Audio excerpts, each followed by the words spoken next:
Peloton stock goes up as home workouts increase. Photo by Ezra Shah, Getty Images. Getty Images. More from Forbes. Play video. Peloton was a big beneficiary of the work from home trend caused by the COVID-19 outbreak.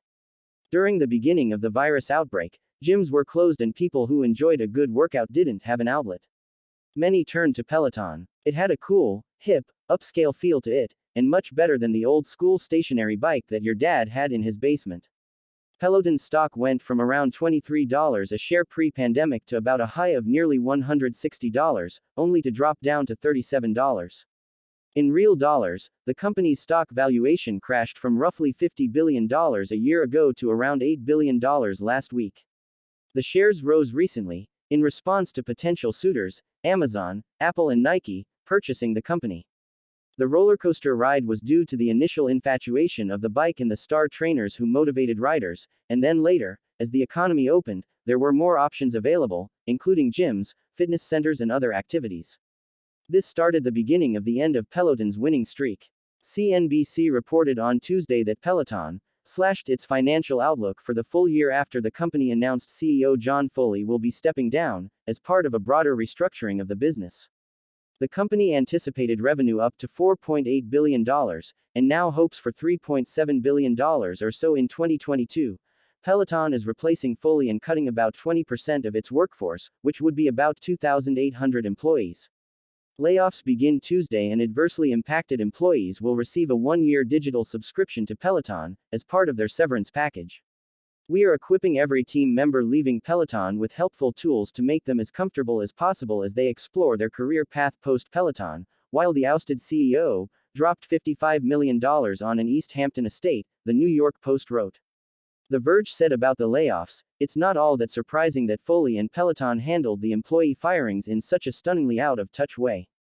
This is, after all, the company that, last spring, fought a request from the Consumer Product Safety Commission, CPSC, to recall its Tread+ treadmill, which was involved in the death of a child." In an earnings call with investors, Foley said, "I love Peloton, but he made missteps by growing too rapidly, without the proper controls in place." He added, "We own this. I own this and we're holding ourselves accountable." Barry McCarthy, the former chief financial officer of Spotify and Netflix, will be tapped as the new CEO and president.